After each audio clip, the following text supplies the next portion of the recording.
Good morning, everybody. Welcome to Conversations with Anasa. Just give you a second. There you are. Everybody's here. Hmm. So let's start with meditation. Take your attention inside, all the way down to the tip of the tailbone. And first off, let's just release anything that doesn't serve the highest best. So just allow, you can pull in white light or the absence of light, either one, and allow all the deep and superficial things that don't serve the highest best to be released. And let's hold the intention of accessing love within ourselves today.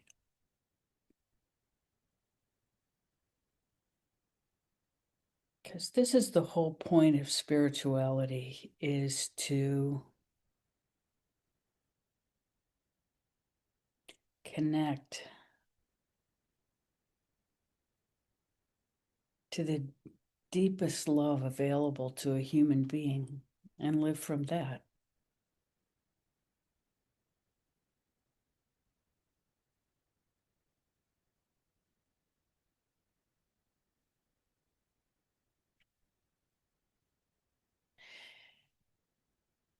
And what that is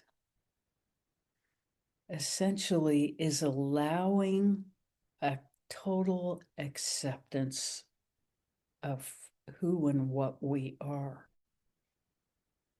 and loving that.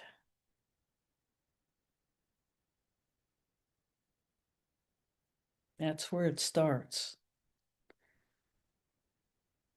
Because if we're all tangled in ourselves, we are not radiating love.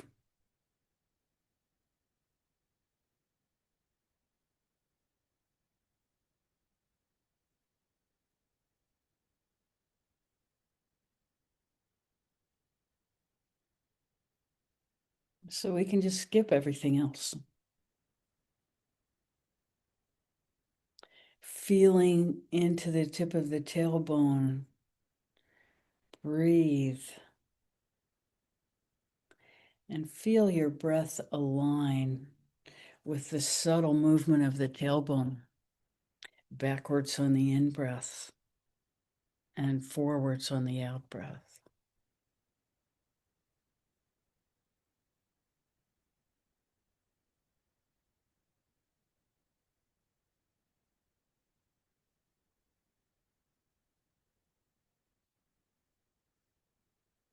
And then within that, feel for the stillness in between the breaths.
When you're ready, gently allow your attention to move up to the sex chakra, just above the tailbone. Feeling into that center, breathing into it.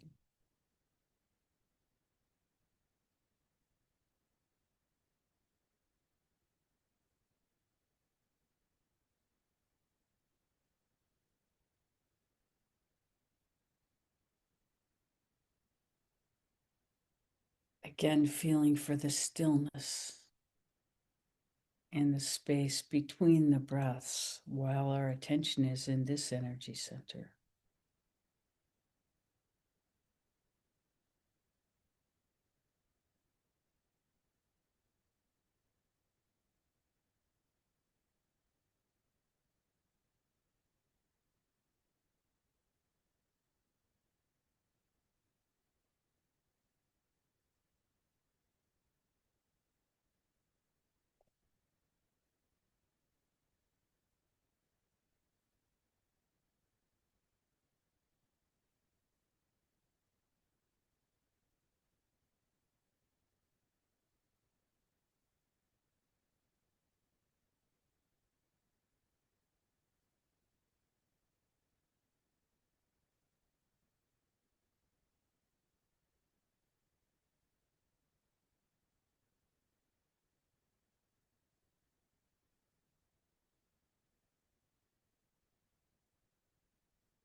When you're ready, allow your attention to move up to the energy center just below the belly button.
When you're ready, move your attention to the solar plexus, just below the rib cage.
Again, feeling into the space between the breaths.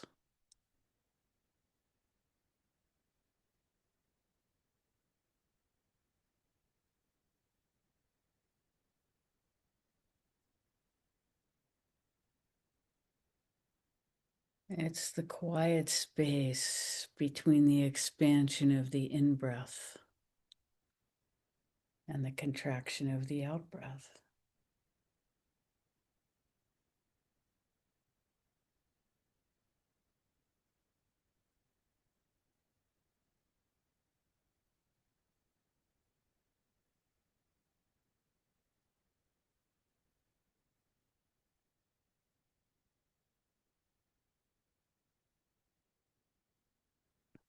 And you can reverse the expansion and contraction because during the out-breath, all the nourishment from the breath is being sent to the rest of the body through the cardiovascular system. And that's really a shorthand for a much larger process.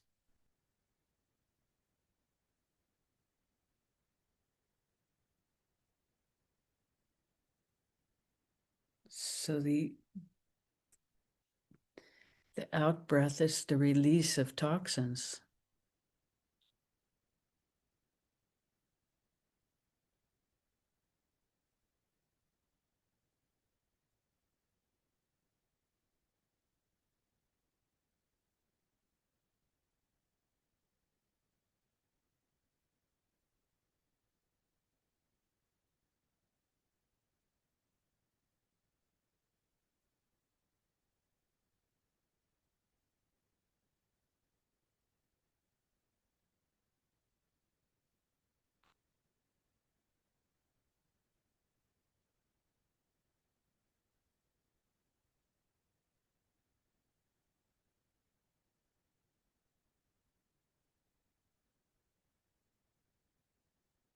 When you're ready, move your attention to the heart center in the middle of your chest.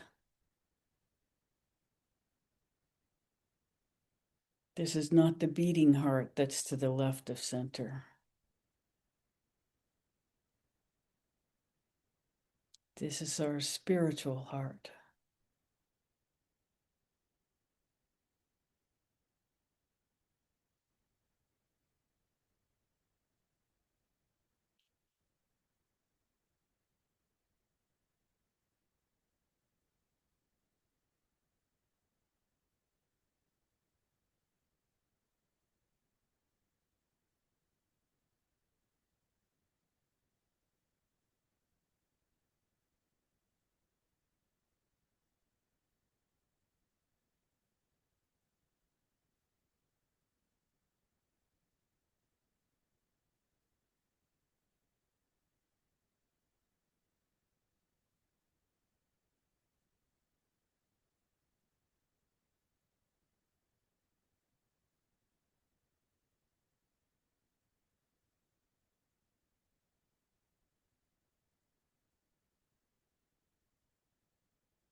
Feeling into the stillness between the breaths.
Moving our attention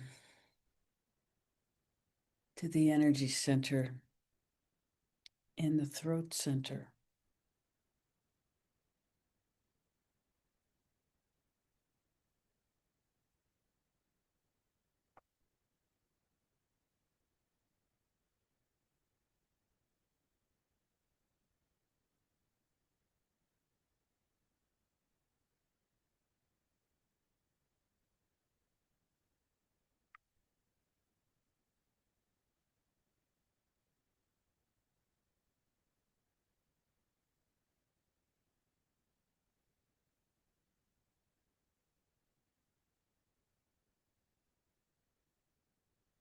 Feeling for the stillness between the breaths.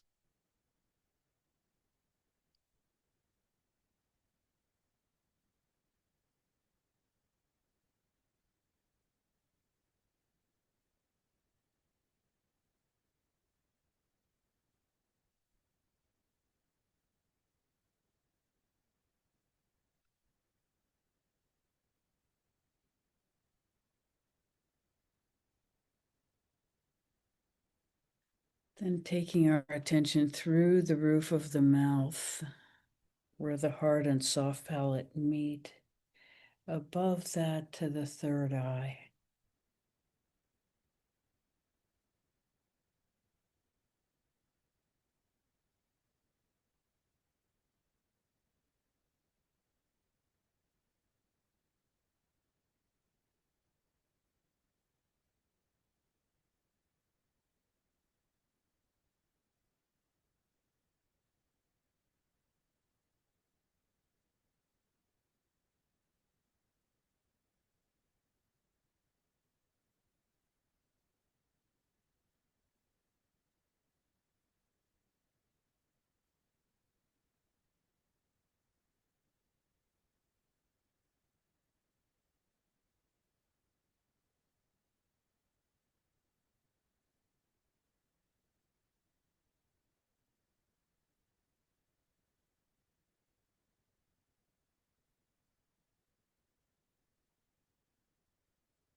And when you look behind your eyes at the third eye, it's a slightly upward glance.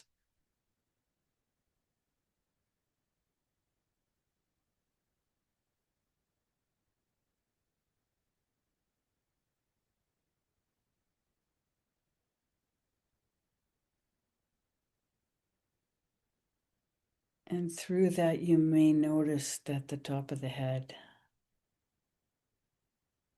opens to the energy center above the top of the head.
When you're ready, holding to this inner space, inner spaciousness, keeping your attention inside, gently open your eyes.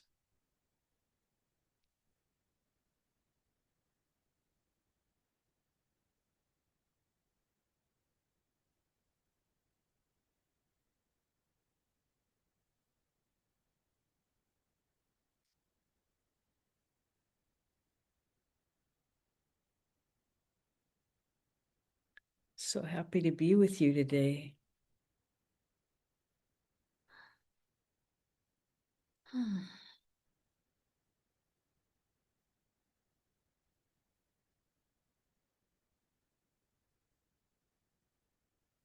How may we serve? What's up?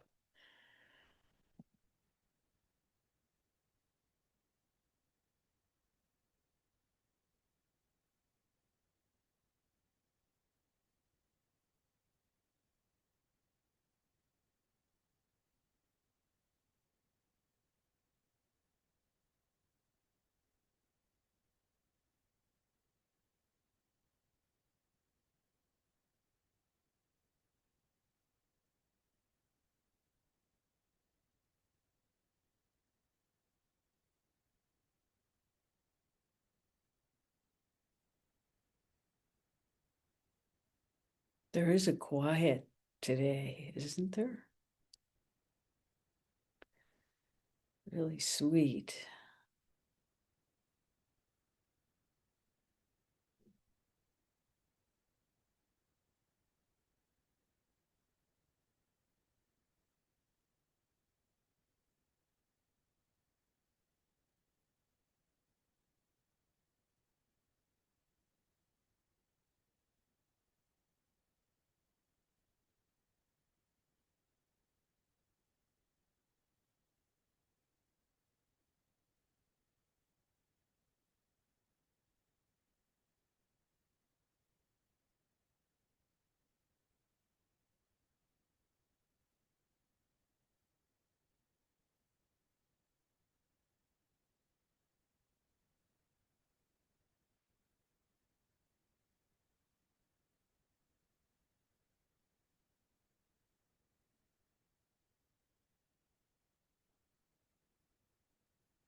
So in India, it's the month of Shravana. Shravana is one of the nakshatras that's about listening, listening for the divinity within ourselves.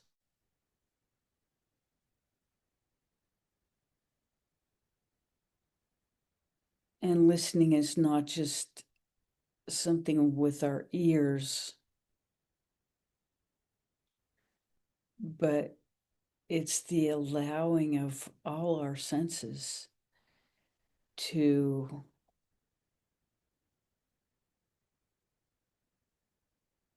experience the availability of divinity within us.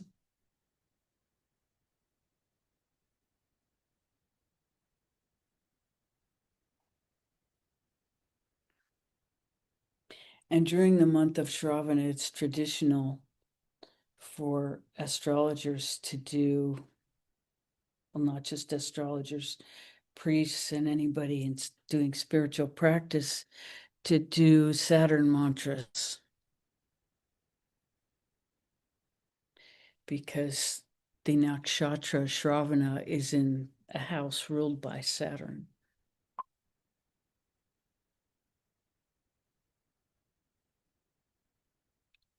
So we've been saying 1,000 Saturn mantras a day, which is 500 in the morning and 500 in the evening, which is a task we've never undertaken before because it seemed like way too much. But since way too much is sort of a definition of how we learn things, Rebecca in particular, we've been saying all these Saturn mantras, and it's really an interesting inner experience. Because with that many repetitions, it's as though the beingness starts to recite it on its own because it's taken in so deeply.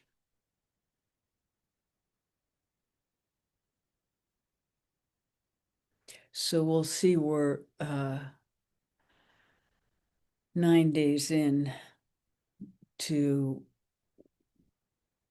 will at minimum be a 19-day practice and at maximum 40. So we've committed to the 19 days, and we'll see. We'll make another decision at the end of 19 days. It started on the 26th of July. So we're just reporting our own process and experience of the moment.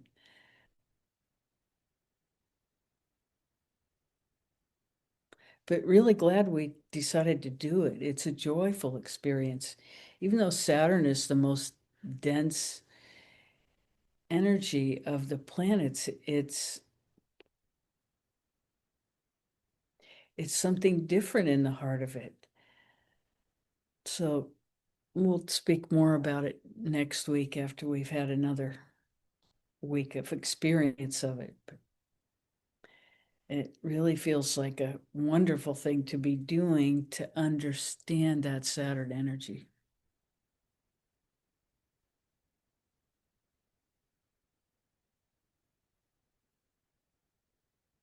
Saturn is the planet of karma that will be delivered. It's a slow planet. It moves the slowest of anything in the sky. It takes 2.5 years for Saturn to go from one end of a house. There are 12 houses in the horoscope, and it takes 2.5 years for it to go from one end of a sign or house to the other end, 30 degrees. So it moves very slowly. And if it's intersecting with one of our planets, it can feel like there's a grinding process of this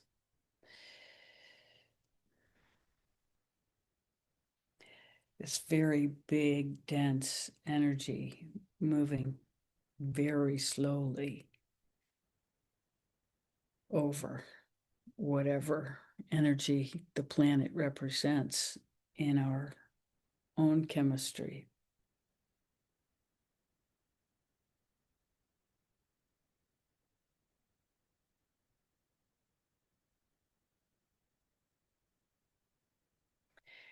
And so it can feel very obstructive and heavy and dense. And its purpose is to emphasize those energies within us when it is influencing them so that we have those experiences. Everything about planetary movement is about changing our inner experience from a spiritual perspective so that what the planets do is they light up certain energies within us so that we attract the experiences that they enliven, the frequencies that they enliven within us.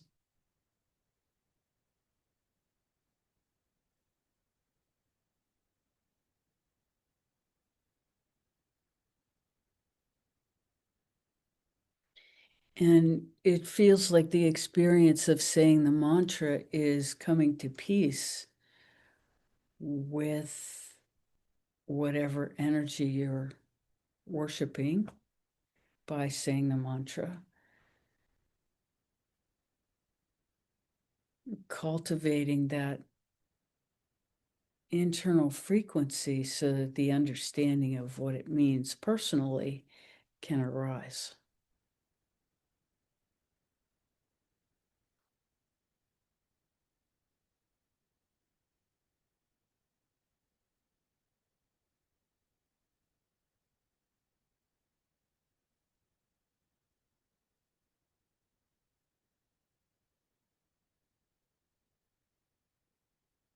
And if we look at our own life experience, it's been the challenging experiences that often teach us the most about ourselves.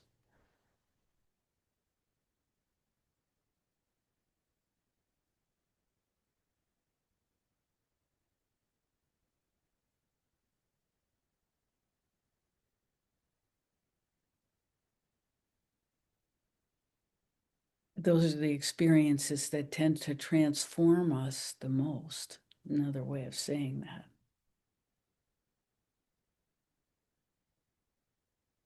And we could say that spiritual practice is the art of transformation, self-transformation.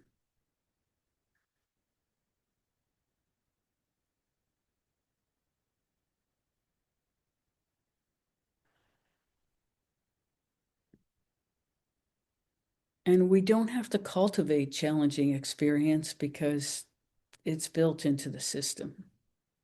So we don't, but what spiritual practice allows us to do is to accept the challenging experience that we face with some courage and equanimity and a sense of curiosity and adventure, rather than the feeling that, oh my God, we're being punished again for who knows what. And it's a subtle shift, but it's very powerful in ourselves. And it's not about looking for challenge, it's about embracing whatever we're experiencing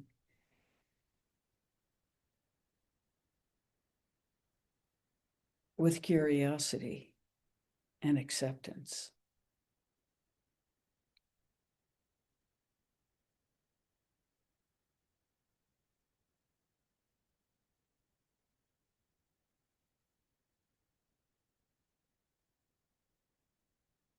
Over and over, I see personally in myself that when some challenge comes in, I often will use it to reject myself initially.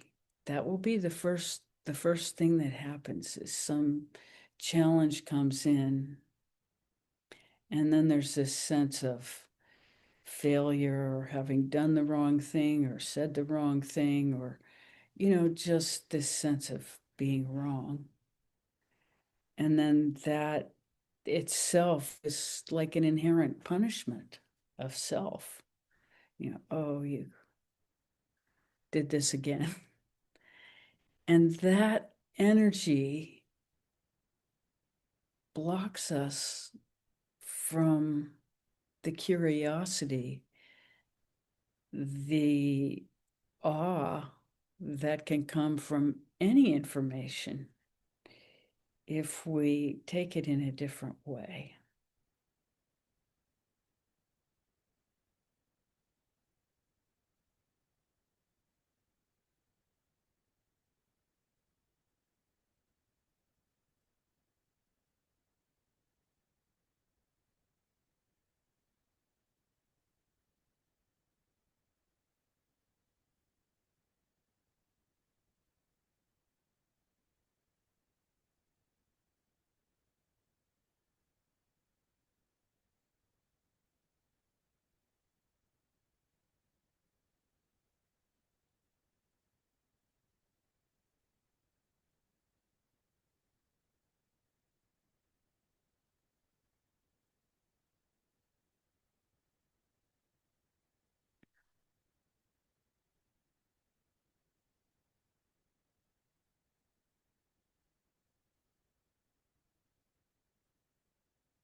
So, what's been happening with you?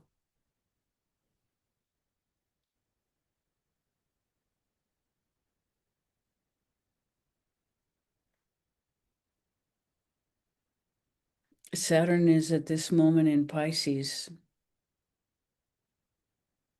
And interestingly, in Vedic astrology, because the outer planets couldn't really be seen, they are not considered part of Vedic astrology. But now that we're aware of them, there are a number of Vedic astrologers who feel that they have so much power they shouldn't be ignored. At the same time, they aren't really part of the system, but you can look at them as an outside influence. And the reason we're saying this is because Neptune is tightly conjunct Saturn. And Neptune is the planet of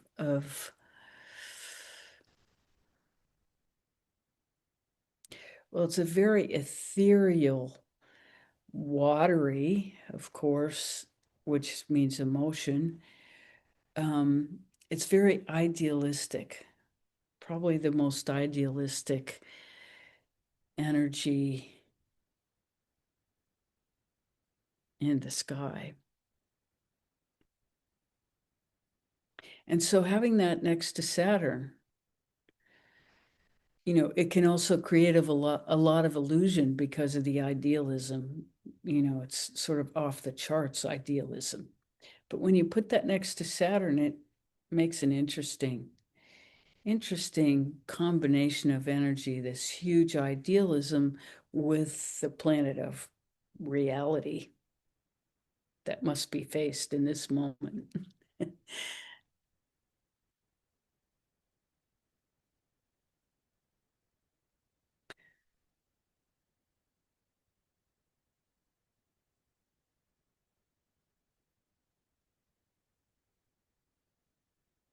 And that's shining on all of us from Pisces, which is the house of, it's the 12th house in what's considered, it's the last house in what's considered the natural horoscope. And so it's the house of enlightenment. So to have those two energies there is powerful.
So I had a really interesting encounter this week. I went to coffee with a new person that I'd never met before.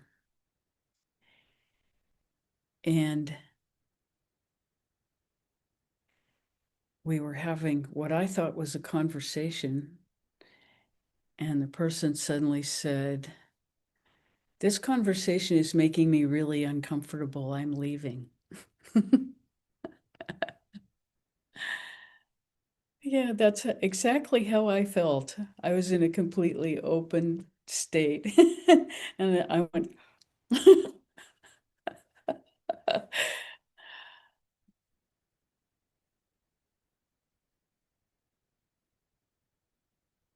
and I couldn't exactly go, was it something I said? Because clearly it was.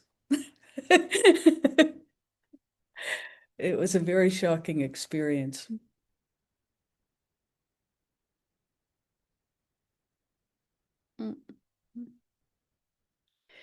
But, when you put yourself out there, who knows what you're going to attract? And probably saved a lot of time and effort.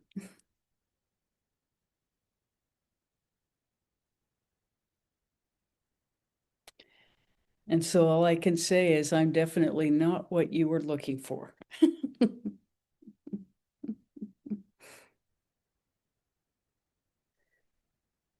But you can see how there could be a tendency to take that personally.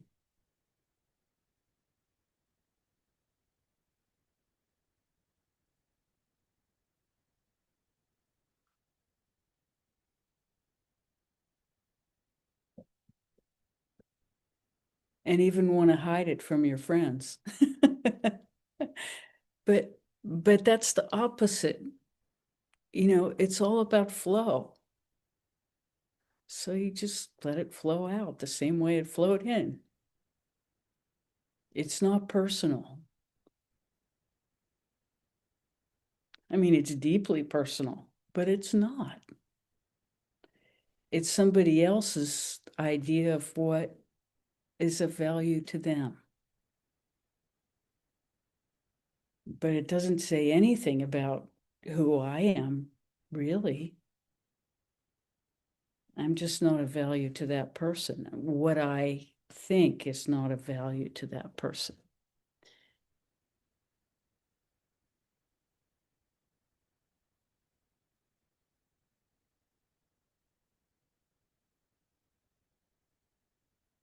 Or who knows? I mean, I, of course, have no idea what impact I had on that person. It was enough that they couldn't stand it.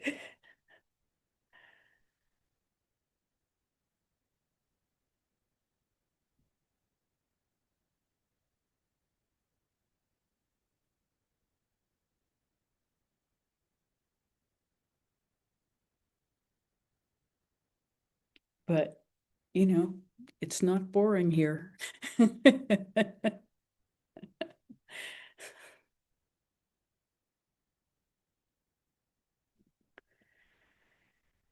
Yes. I that just really rang a bell for me with my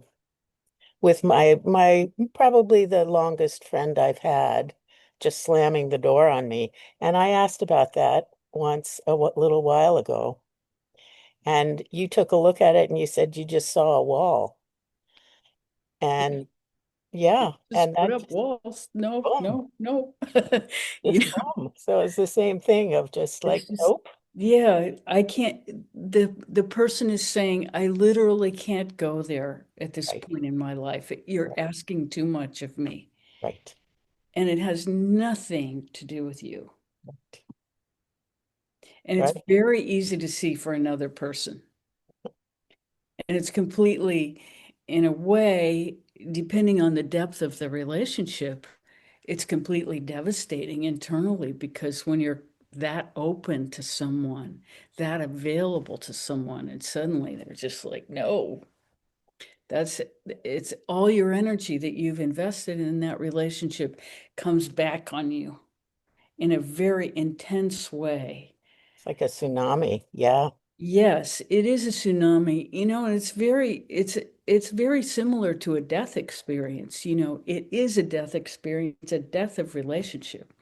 And the more energy has been put into that relationship in flow over time and space, then the bigger the tsunami. And so this is why when somebody that we've had a long-term relationship with dies in a certain way, whether it's a physical death or they reject us, they end the relationship, there is the tsunami of everything shared comes back at us because it's been pushed out of them. And it's not necessarily been pushed toward us, it's just that we're available to it because we're open to it. But the thing about that tsunami is it completely reorganizes our own energy. And so if we can be curious about it, allow it in, we get refined into something else that, however big or small that tsunami was, it changes us always for the better. It breaks us open deeper because our love for ourselves in absorbing and processing that transformative energy becomes bigger. Because ultimately we have not rejected ourselves, we've opened deeper and we've become more clear about what love is inside us. And we're just rebuilt by this transformative energy that we have invited. We have to deal with it one way or another, and we either do this to it, which is the same as doing this to it. We either open to it or we close to it. And anything that we close to, we're just delaying our work, and anything we open to, we are moving, more energy through us. It's simple. It's not complicated. We make it complicated because we don't want to do it. And because, it's painful. There's no question that it's painful. It's like, what?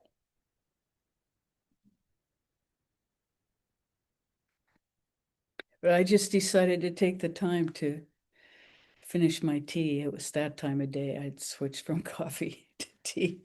And I said, oh, okay, I'm going to finish my cup of tea and not move for a few minutes while I sort myself.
So I'm going to explain why I'm speaking with I this morning instead of we, because that is kind of a big internal change for me.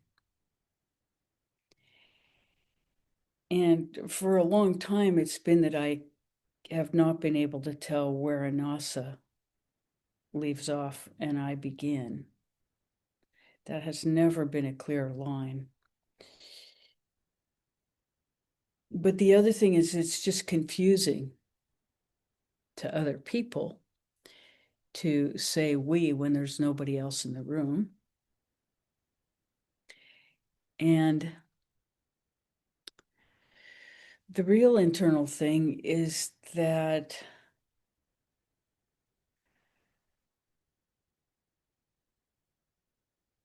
there's a kind of integration and allowing this depth of energy over time, that the responsibility for the quality of what comes through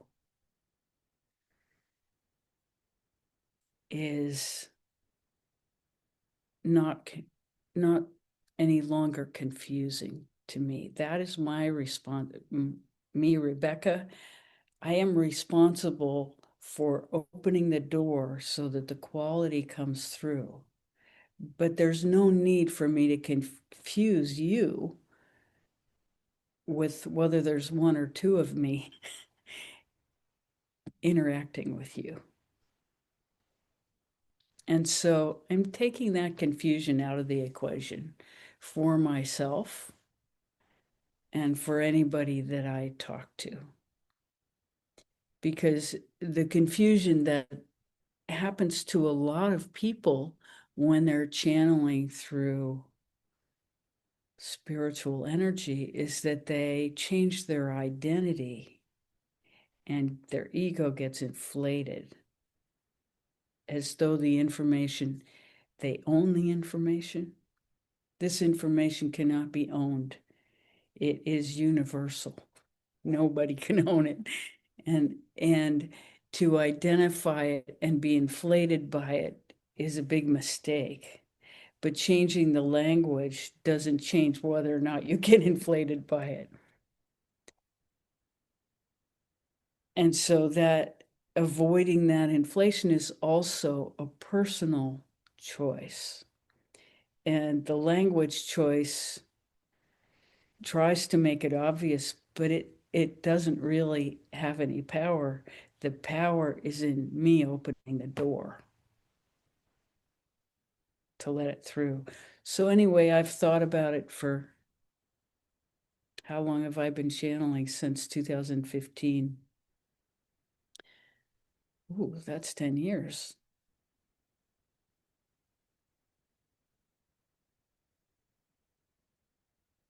I'll have to look at the dates. That might not be real.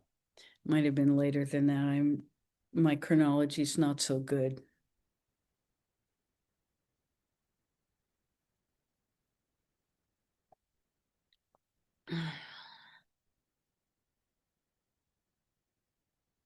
But anyway, I've been having this discussion for a long time with myself, and I just want to take any confusing language out of anything because the language isn't the point, the message is the point.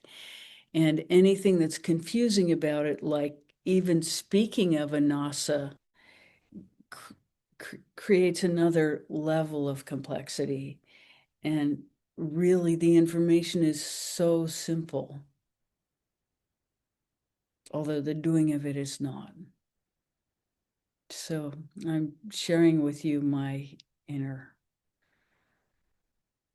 evolution.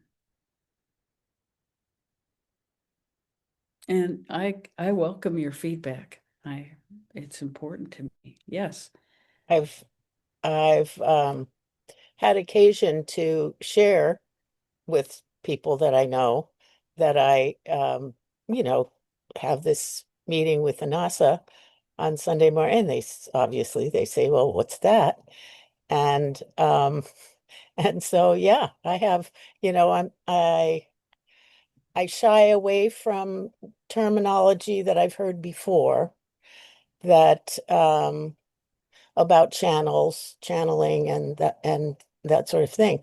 So the best that I've done so far is to call you a funnel. Oh, that's good. Oh, good. That's great. I think that's a beautiful analogy. That is really, and it's also a word that I was going to say we. It's a word that I use all the time to get people into their bodies with spiritual energy. And I mean, you've heard it dropping down into the chakra below the belly button. You funnel all that energy from between your ears down into your body so that you're present. Yeah. Beautiful, beautiful. Thank you. I'm working on it, language for a description of who I am. And it's coming like this, multidimensional and multidisciplined, because those are true statements about me as a human being.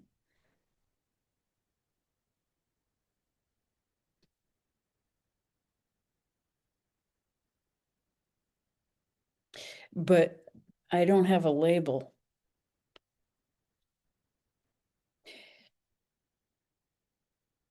because I don't exactly feel like a spiritual teacher. I feel like a field of information, and a lot of information about a lot of things.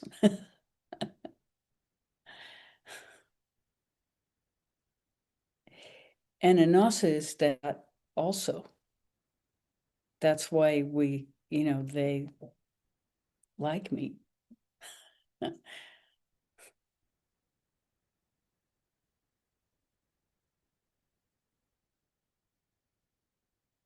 They're laughing because I've always had a hard time, you know, figuring out how to do it in a way that can make it more available to people.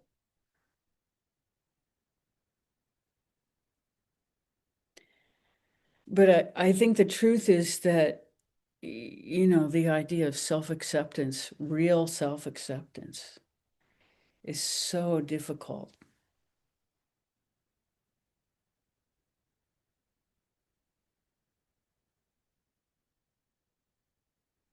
Who wants to love their pimples?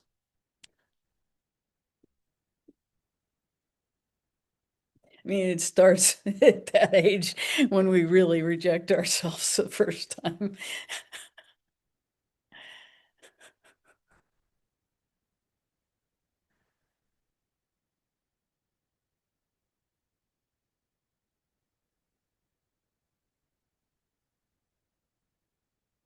Starts before that for most of us, but that's when we, get into it deeply, when the hormones come.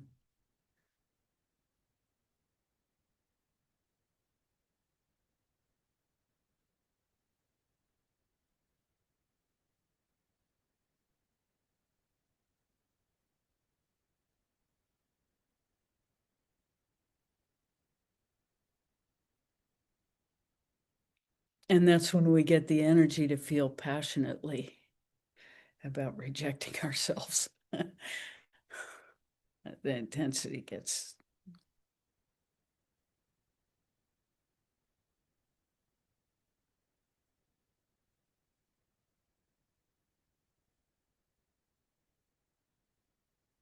You guys are quiet this morning.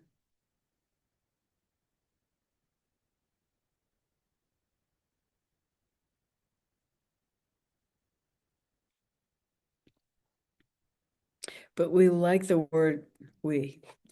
Evolution is an important word for us.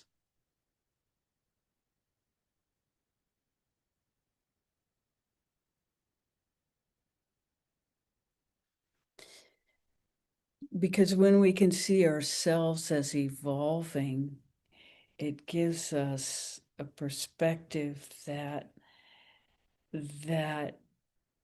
we're relating to ourselves as transforming human beings. And there's so much allowing for any kind of experience in that evolution, and cultivating our own inner awareness.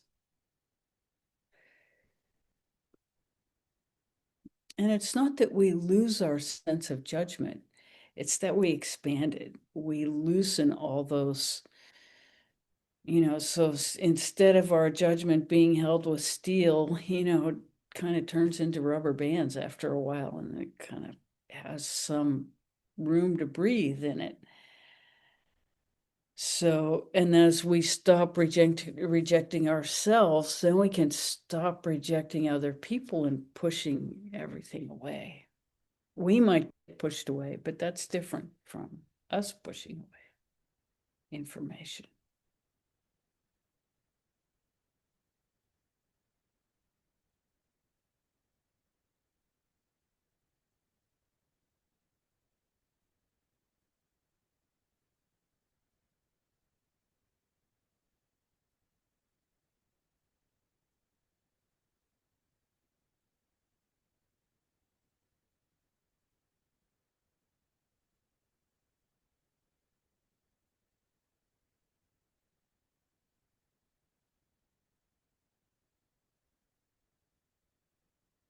Yes. Can you hear me? Yes. Oh, good.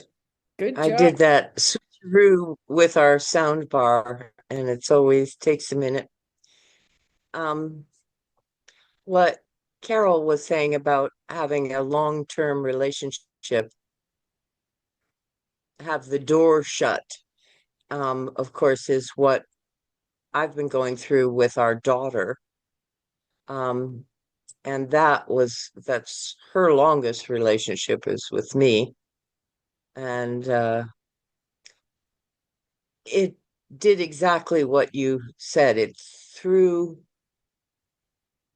me back on my own process in a more uh, determined way, in a way, or at least necessary. And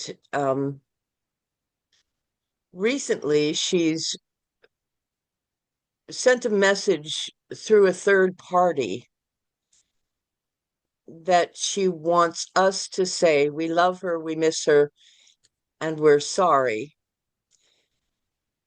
as a way to prove that we want her back in our lives. And the truth of it is we've been saying that all along, and have given her the message we're just waiting until she's ready. And she has never said, I love you, I miss you, and I'm sorry for anything.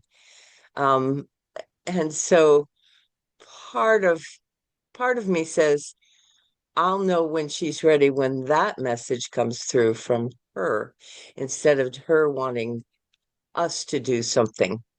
Um, and I was just wondering, uh, well, there is a state of waiting that is open and also not demanding. Um, my heart has been open to her from the start of our uh, split, if you will, our estrangement. And um, one of the complications is that when we have given her the message that we are here for her, the next thing that happens is a rejection of some sort from her. Uh, a critical email, a video that shows how terrible we were as parents or whatever. And it's very whiplashy. So I've I've come to terms with just waiting, but we don't know who we're dealing with at any given moment. And anyway, so that has been up for me since the message came through from a third person about what she wants from us. And I was just wondering,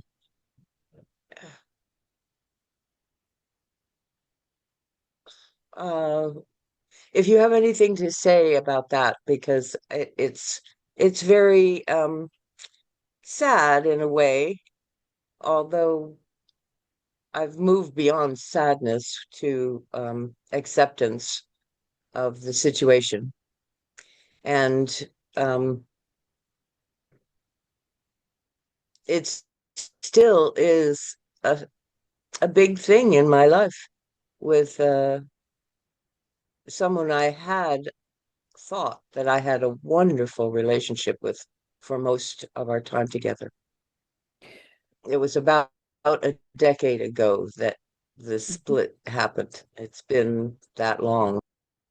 So you have to understand that the split that happened in her caused this, okay, a split in her, and it was part of her evolutionary process that she needed or felt she needed to do that. And, all children have to separate from their parents. And there's usually a violence on the part of the child toward the parents when that happens. And, normally it happens in teenage years. And then by the time the children arrive in the late 20s and early 30s, it's all healed and everything changes. You know, people are born with different karmas. That's what we'll call them, different life paths. And some of them, go to violent rejection of the people who raised them for God knows what reason. But it is their chosen path. The only way to deal with that, with anybody who rejects us, that we want to continue to have a relationship, is from the Anasa temple, is from going to an ethereal space where we feel safe and calling in the person across from us and delivering what we perceive the highest version of truth that we can give to them in an ethereal space, and hope that it will trickle down to their material reality in some way that can have something different come toward us than that tsunami of rejection. But we don't expect anything. We put our energy into crafting the statement of the highest potential we can envision of the relationship with that other person. And this is always our job, is to visualize and create the highest feeling that we can to share with that person. The most true experience of love that we can find in ourselves to share with that person. That's really what we want to give them. And we go to the highest place in ourselves to deliver that to the highest part of them. And as we are doing that, that's our prayer, so to speak, into the situation, our prayer for it to up level. I mean, for want of a better word, we want the situation to have the flexibility to up level so that there can be reasonable flow between adults, which is what's appropriate at this stage of life. And so you hold to your own flow. You don't take the rejection personally. You're beyond that. You've been dealing with this for a decade and you've worked through that part of yourself. And so you craft, yet a more beautiful statement to this person's statement of, love, compassion, and and and it's interesting what compassion is in this situation, because compassion involves compassion to ourselves too. So we don't become a doormat just because somebody else is misbehaving. Compassion means that we hold to our love and we require that person to up level as much as they can to be in our presence. And in requiring that,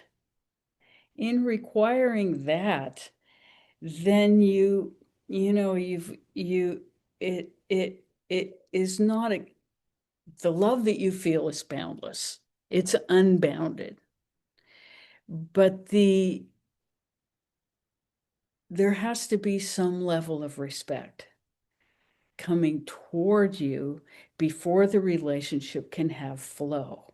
And so that needs to be part of your message from the high, we'll call it the Anasa temple because you know what that is. We're looking for a different language to make that more accessible, that doesn't involve, complicated concepts to get to an Anasa temple.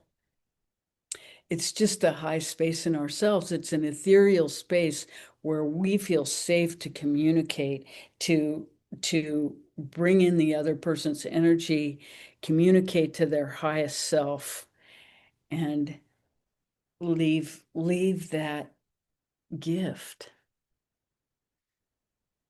to filter down to their, but we also, that gift contains with it how they can up level to actually be with you and share in the space that you're offering, because you are offering love. But this person, when they say you're sorry, they're asking for something that you probably are not willing to do or be, because they want power. That's what that say you're sorry means. That means give me some power over making you feel bad. Give me the right to bring you to my level. That's how I'm trying to change my language as we go, and I'm not good at it. But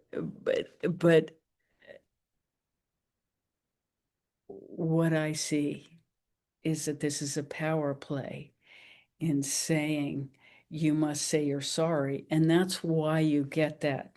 It's really the desire for power, and they don't feel that you've responded in giving over your power. And that's because you won't, because it's not appropriate, right? It's not appropriate. So craft your new message with that understanding, and see if and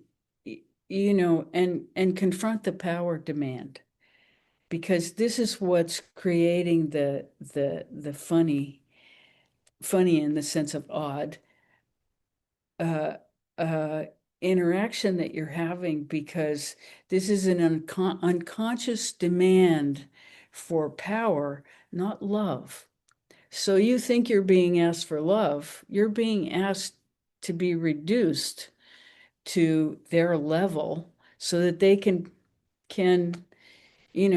crap on you again and continue this pattern, which is really unhealthy.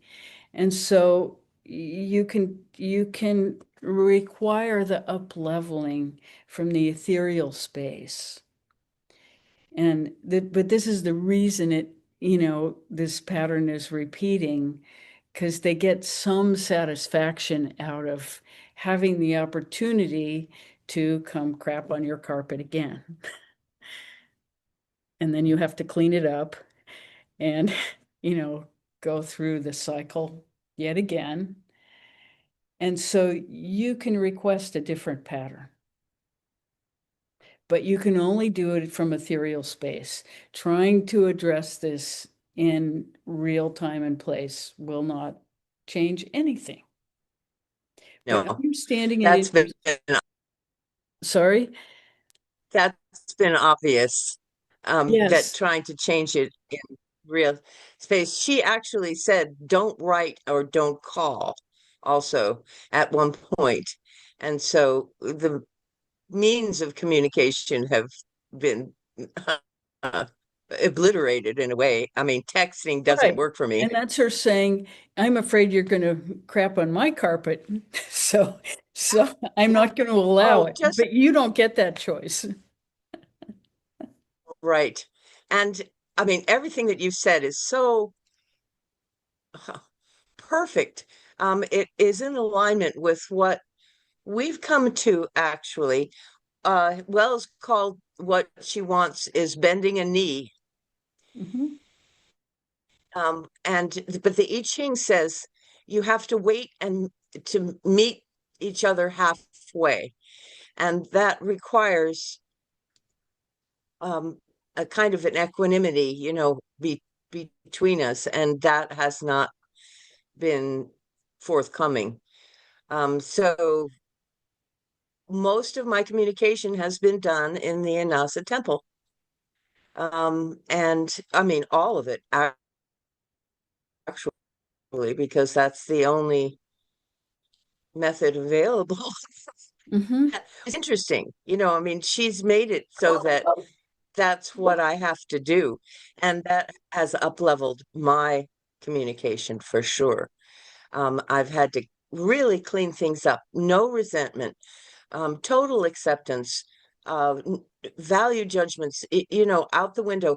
Everything that's not, what do you call it when not appropriate, it shows up in neon in the Anasa temple.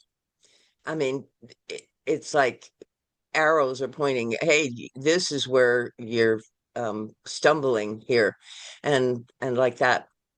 Anyway, so thank you so much, because it helps so much to hear from you what we've come to kind of in our slow development Plodding way. plodding way, as he says, our slow plodding way. I my planet is Saturn, and so I really felt all the things that you were saying about um Saturn being plodding and realism, and I mean, it takes me a long time. Somebody will say something to me and I have to process it for days. If I have an injury, it takes days to actually move through to healing. My spider bite, my foot is still swollen, but I'm walking and all that kind of stuff. Also, I wanted to comment that we call you our spiritual guidance counselor when Right. somebody asks who you are. Thank you. Thank you for all of that. Mm. Hmm. Oh my goodness. I just looked at the time. Well, although it feels very difficult to say I'm going to say it, have loved the time with you today. It's wonderful to be here with you. Um it just feels like magic and mystery. There's so much beauty in our exchange and so much love. It's really so the environment feels so refined to be with you, and just totally grateful. Mm.